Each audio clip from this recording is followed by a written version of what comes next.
Two-time Hall of Fame inductees, Brent Godarzi and Marty Young. Back-to-back #1 trucking firm in the nation. Back-to-back best attorney and best law firm in East Texas. Welcome everybody to the Coaches Show for this week. I'm Todd Robinson, your host, head coach and athletic director of the Gilmer Buckeyes, Mr. Alan Metzel. And Alan, 2-0 in district now, coming off a 26-13 hard-fought victory against the Pittsburgh Pirates. So let's just start there. Coming into Jamboree week, what did you think about the game Friday night? Well, we knew Pittsburgh was improving. We saw it on film. We saw the way they played Pleasant Grove the week before, 21-14. We knew their front seven on defense was really good. Their offensive line, they're learning what they're doing, so they're able to grind out, control the ball a little bit better. And so you've seen that, and I think you saw that the other night. They really played well. We had several opportunities, I thought, where we could have extended things that we didn't take care of, which lost a little momentum and gave them a chance to have some life at times, which we've got to work on to improve. But the thing that we have to keep in mind is we're 2-0. We fought through a game where we weren't quite as sharp and got the W. And so now we've got a new week with Liberty ILO and looking forward to get back to work. Exactly. Well, things kind of separate themselves now where you see the bottom three teams in the district at 0-2. And then the top three teams, none of which we've played yet, that come up now, which is Gilmer and Liberty ILO, and then, of course, Pleasant Grove, which is week 10. They're all 2-0. Is that how you see things kind of shaping up between the district race? I think so. Like you say, it separates pretty quick. LE and Spring Hill had a close one, the other night. LE ended up scoring twice late to get the win, but LE is very talented. They have a lot of good skill kids, and so we know we've got our hands full this week. We'll have to play well, and I expect us to do that. Well, it seems like even all the way back to 2009 in the championship years when Liberty ILO and Pittsburgh back to the 2004 state championship gave us all we wanted in week 9 that year. No doubt. At Pittsburgh. And Pittsburgh and LE always playing us close, of course. Always. The vaunted LE mystique around here. Coming up on Liberty ILO week, what do you think about this week and halfway through the season, and now it begins the push towards district championship and playoff? Well, I know that LE is always going to play us well. Like you say, you go all the way back to 2006, by district championship, and years afterwards, they always play their best against us. And so we've got to match that and exceed that, obviously. It's good for us that I think our guys know that they've got to play well. That's what you want. You want to play people who are going to challenge you so that we have to rise to the occasion. So we're up for the challenge. We're looking forward to getting zeroed in and locked in, like you say, into this push at the halfway point if you're going to play 16 games. And so here we go. Fantastic. Well, let's look at a little bit of film in terms of Pittsburgh and what we saw on Friday night and sign of things to come for the second half of the season. Yes, sir. All right, so here we've got, they play a pretty unorthodox offense. It's one of those where they're going to try and wad up and get 3 yards in a cloud of dust. I've got a snap here where you're going to see our defensive front get after them. This is a pretty important play early in the game. This is the first drive of the game. I've got circled here Landon Watson, and you're going to see Landon come in here and right there punches the ball out of the guy's hand. They originally claimed that he was down, and they came back and got that fixed. But he was off the ground when he fumbled that. Landon punched it out right there, and then we recovered the ball. And pretty important, I felt like, especially early in the game, in setting the tone of being able to stop them and make big plays and get them off the field. Huge. And, of course, Landon, even last year in the playoffs, had such a big stop against, I believe it was Caddo Mills, where he puts his nose on the football and knows where the ball is. Nice to have those high IQ football guys back there in the defensive secondary. No doubt. Being able to play fast because you know where you're supposed to be. And then there's certain guys that just make plays, and he's one of those guys. So we're excited that he was able to make that play. So here comes another opportunity for our defense. It's a 4th down. This is another drive, and 4th down stand opportunity. You're going to see Jose Hernandez. You're going to see Tyson Wilson, the 2 guys circled here. They play off their blocks, come down, make the tackle 2-3 yards short of the first down, and allow our offense to get the ball out on the field. So here we are on offense. And this was an important play in keeping the drive alive. We're going to run a bootleg. We're going to take Rowan. They were trying to double Rowan most of the night, so we're trying to take him across the field and motion him a good bit to get him open. And so we bring him across on a drag route. Brandon does a tremendous job as their defensive front here. You can see very athletic, long defensive tackle who runs well. Brandon throws on the run, hits Rowan, about a 16, 17-yard gain right there, which sets us up for our next play where we're going to score. Okay, so here, this is a read zone play. And so we're going to take a look at the outside tackle. And if he comes down inside, we're going to give the ball to Ashton. If he were to play outside, then Brandon would have pulled the ball. But we see he squeezes down inside. We give it to Ashton. And then I have circled out here Rowan. And this is something that we want to brag on right here. Take a look at this block that he puts on this guy. He stays on him, and then pancakes him right there at the end. Those are things that we watch and want to praise. It's one thing when you're getting praise for catching touchdown passes. It's another thing when you're doing dirty work and you're getting on top of outside backers and allowing Ashton to score a touchdown like that. Well, as fans, everybody watches the ball, but I've been told even by college coaches all throughout the years, starting with Coach Turner here, that that coached up receivers and then kind of pass that on. It's great to see those guys getting into the end zone, but you don't realize that our wide receivers block. Absolutely, and these college recruiters, Jay Rockwell just committed to Sam Houston, and one of the things that they've watched is how he has improved in his blocking, because it's not just about catching the ball, it's about being a team player. And they called and said, we really like his game film and the way he's doing the little things, and so they got set up this past week. So Rowan is putting some great tape out there, I guarantee you. So here we are back on defense again. And got Matt Burton circled. I've got Cody Guidry circled. They've got an outside run play. Matt beats his block. Cody keeps the edge and really does a great job of keeping them from being able to hit a seam and a crease and gain some more yards. So here we go back to offense. And this is going to be a screen play to Ashton. We're trying to score quickly before half. I've got another block here highlighted. This is Cade Bowman. He's in charge of taking this linebacker that I've got the line drawn to. That's a critical block on this play. And he sets up, works him, then here come our linemen as they release on the screen. Ashton catches the ball, and those guys have done all the work. And he just gets a wind sprint. Yeah, now he just gets to run down the sideline and get in the end zone. That's what you want a screen to look like right there. Yeah, we even said on the broadcast, that's probably textbook in terms of execution of, a clip that you're going to be showing for the next 10 years for future Buckeyes of this is how you block up That's that what screen. it looks like right there. Your lineman out, your outside receiver getting the block on the inside. Really well done. Really well done. Here we are back on defense. We're taking a look. This is Jeremiah Noble. Jeremiah's a freshman. Great play right here. Right. We've moved him up to the varsity.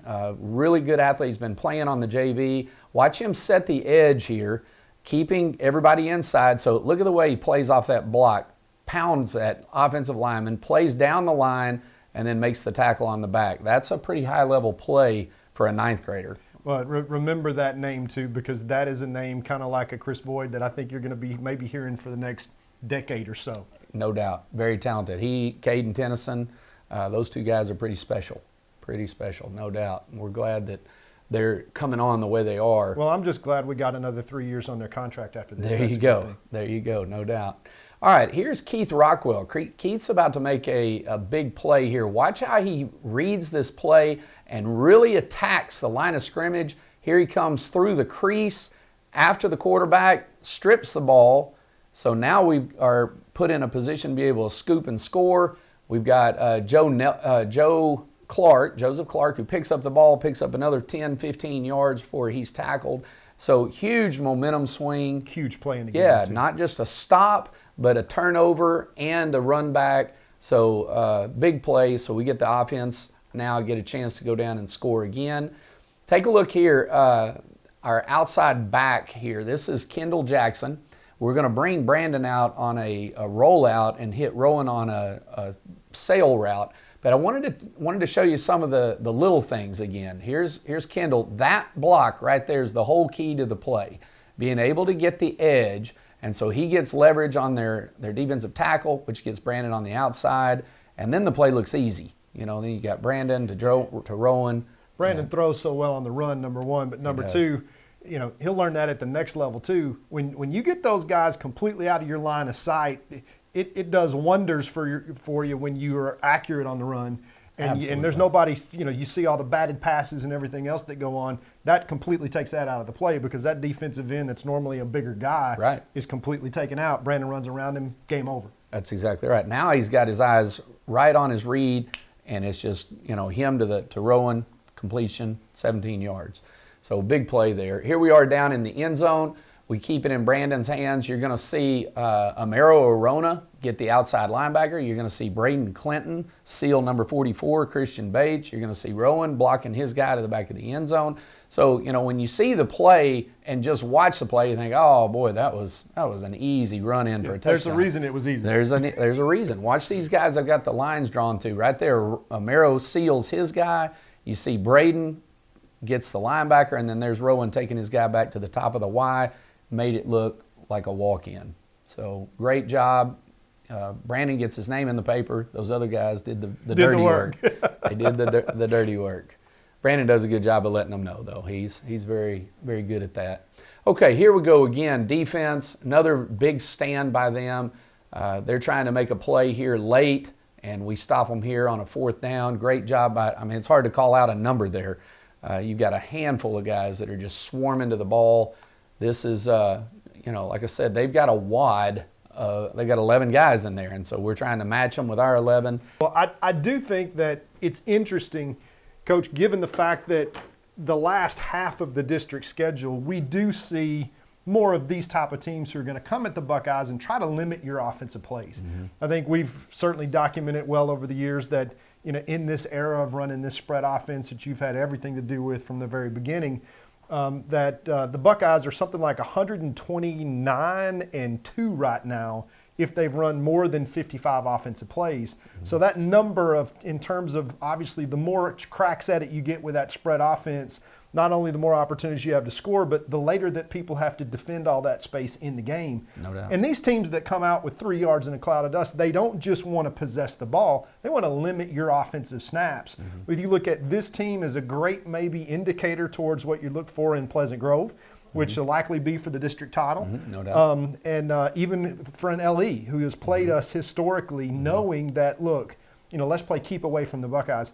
How does that affect things like being able to understand? We had Joe on the broadcast this last week. He had some great points in explaining, what's your strategy on the coin flip? Mm-hmm. And, people think, oh, we get the ball first, we have more plays. Well, that's not necessarily true. It's not. Because the timing and momentum like it worked out this last week, where you have the ball to end the half and score, and then you come back out and get the ball in the second half and score again. Correct. You have an opportunity to really gain momentum. Talk a little bit about that strategically. Well, going into the game, I really had battled whether or not to receive the ball if we were to win the toss or defer.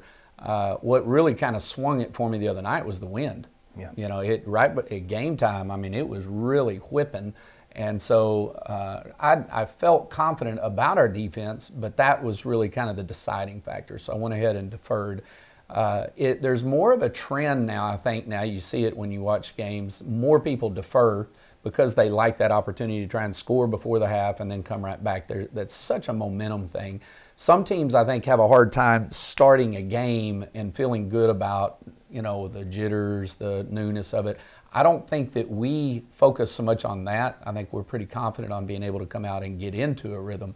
But there is something to be said about the scoring and then come out and get the ball again. I was frustrated the other night in that it played out kind of how we wanted it, and then we came out and didn't take advantage of the first drive. Right. We ended up stalling at the 50. So, but we had that opportunity, and that's what you're kind of thinking through as you're making the decision on whether or not to defer or take the ball. Well, when you're game planning for teams like a Pittsburgh, like a Pleasant Grove, like maybe some of the teams that we're going to see future in the playoffs that know about Gilmer, you've put down a lot of tape. You just did in the last 2 seasons, much less we're not doing a lot of things different than we've done, for a long, long time. Sometimes there's a disadvantage where you people turning on the television and seeing the Buckeyes play. You can't really hide anything. Right. Are you cognizant of that fact now in this time of the season where, okay, everybody knows and starts filling in their bracket of where they're going to be, and that coming in today, October the 17th, with some guys, coaching staffs all over the state on Sunday that are starting their game film on the Buckeyes? Sure. And, I think anybody who has had the opportunity to play for a while, and we kind of hit on some of this last week, you're thinking through, you've got to take care of this week. You've also got to take care of potential opponents in the future. You're at a place where you've got enough repetition on some of your base things so that you can branch out a little bit and start diversifying, in certain areas, maybe the red zone or, something that you want a different look you want to make a team may start with, where it kind of throws them off a little bit.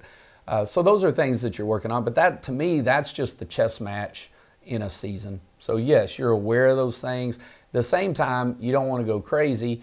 I remember talking to a really good defensive coordinator years ago when he was talking about tendencies, and he said all the real good teams have real tendencies. That's why they're real good. They have a tendency to be good at the things they do. Right. And so you don't want to get so hyper sensitive to your tendencies that you do things that you're not as good at. So you can put bells and whistles on them, dress it up a little bit, give some eye candy, so to speak. But at the same time, you just want to keep getting better at your meat and potatoes. Right. Yeah. Well, there's something to be said for that old Notre Dame Newt Rockne theory of coming to the line of scrimmage and calling the play. Yeah. And they still can't stop Say it. stop it. Yeah, exactly. Well, now that we got this coming into 2-0, going to Liberty Islo, what can we expect next week from the Leopards and another trip all the way to Texarkana? All the way to Texarkana. Dwoski Davis, their head coach, really fine man, really a good person. And you see his team beginning to look more and more like him. It's his second year there as the head coach. He's putting his imprint on it. They play hard for him. I think that's impressive. They always have athletes, always have speed. They always have skill guys. Defensively, they're pretty versatile. They'll play odd front, even front. They'll move. Some people have to sub in and out to get to those different things. They can play it within the people that are out on the field. Pretty long as far as the look of the guys. So they're going to be a handful. There's no, for us, overlooking this group. We know, especially playing up in LE, we're going to have our hands full, and we're going to go get after those guys and hopefully come out 3-0. Well, now that you're 2-0, you look at the second half of the season, and really, we don't count trophy time really until the playoffs or district championship really starts. But from here on in, the bullseye's on this G, and everybody's coming for you because everything means something from here on in. Right. The weather starts changing. You look at all the things that are happening, and you kind of look at your season and say, we're right about where we hope we would be. Talk about the health of your team and the overall mentality of last year playing all the way to Christmas time, the very last game of the season, you were in it, and how that helps you prepare for the second half. Okay. Well, first of all, we've been very blessed with health, good health, and I'm grateful. I think some of that is, the hard work they put in the spring and the summer. Some of it is good fortune. I'm very grateful for that. We always prepare to build depth because you're not going to go through a season without having people banged up. That's just part of it. And so that's one of the things that we've been working towards since game one, right. And so we want to keep getting guys in and putting them in a position in real game time so that they have the opportunity to get the nerves out, to have some pressure to drop a pass, to mess up and be able to shake that off and go back and play the next play, those kind of things. So as far as that's concerned, we're in pretty good shape there. As far as the psyche of the team, I truly believe these guys, the seniors, the captains, in their mind, they expect to go back, and play in December. That's their expectation. Now, the thing that we continue to harp on is just because you went last year doesn't mean you get to go this year. Right, you got to earn it. You got to earn it. There's a lot of things that are got to happen between now and 16 the week 16 for that to take place, and they get that. They had to grind through it last year, and the thing that I'm trying to focus on with them is when I'm saying it, what I'm saying, but some of these younger guys that are having to step up and provide important roles, they don't get it the same. They get it's long. They're going to have to go practice for a long time and play, which is good. They've been conditioned, but they don't really understand. In a few weeks, it's win or go home. Right. And so our run through the other day, we stopped it and had to have a little come to Jesus meeting right there because it wasn't at the level that it needed to be, even in a run through. That we can't take a practice, a rep for granted, because if you do, that's when you start to slide. Right. And those things have got to be stressed. One of the hardest things in the world, as most parents know, is to take a 14, 15, 16-year-old young man and get him to do anything consistently besides eat and sleep. Correct. And that's exactly or play video games. Yeah, play video games. And this is the beginning of the other side, the chapter, the backside of this album. And so when you look at chapter 1 and the season up until now, and then you look at what's coming down, what's the general census of you and your staff and feeling like this might be another special year? Well, we all feel like this team has the makings. They physically they do. We've talked about how we feel like our lines are bigger and more prepared for some of the opponents that we have. We do feel like our depth is improved. They've played most all these guys have played in a game of that level coming into this season, so we have some real advantages. But it's every team has to take the next step, and so it's one thing to feel like you're poised to do it and positioned to do it and doing it, and so that's on them. They're going to have to take that step. It has to become player-led, not coach-led, to get to that next level. Yeah, that's I think right about this time last year, and I'm sure you can't help but think about that. It wasn't that long ago, but It seems like a lifetime ago, where you had that group of seniors that all of a sudden coming off a COVID year started thinking, we might could do something. Right. And I remember specifically in this week, 2 games into the district, that we weren't even talking about a district championship yet. No, it was last year was a whole different psyche. First of all, you're going to have the season because of the COVID and so forth. But then the second one was, it had been several years since we had won it, and so that was can we do that year? These guys, that barrier has been broken from a barrier standpoint. You still have to do it. And they see themselves further. The key is keep your eyes on the prize, keep it on today. Let's make sure we put in the work today. Well, the balance and the roller coaster continues. But next week, we'll be making the trip to Texarkana, up to Liberty ILO, and taking that step, hopefully towards 3-0. That will pretty much ice the playoffs if we were to come away from Liberty ILO with a victory. And then begin one more home game back here with North Lamar, and then teeing it up for that Week 10 that's been circled on a lot of calendars for a long, long time. Right. And then it's trophy time. We'll see what happens after that. Right. It's an exciting time. Weather's changing. I noticed you came out in long sleeves. You were in short sleeves during warm-ups. You came back out with long sleeves. Yeah. Things kind of changing, but want to say a special congratulations to Coach Turner, Coach Traylor out at UTSA. Amazing. 7-0 for the first time in program history. Number Pretty awesome. 24 in the AP, the top 25, first time in program history. Number 25 in the coaches poll. So we pretty excited for them. They're going to be in Louisiana next week too. I'm sure there'll be more than a few Buckeye fans out there pulling for the Roadrunners, birds up. But until then, we're going to focus on the Buckeyes in this journey. We're halfway done, and hopefully another half to go. That's right. So next week we'll be back after Liberty ILO talking about preparing for the homecoming game, and then there's a race to the playoffs. There you go. Any last thoughts? Ready to do it. Hope to have a bunch of Buckeye fans up in Texarkana. It'll be important. Hope the Army travels next week. If not, catch us online at Channel 1 or Channel 601 on eTex or GilmerBuckeyes.com. So for myself, Todd Robinson, the host of your coaching show, and Coach Alan Metzel, who it's named after, we will see you next week in Texarkana.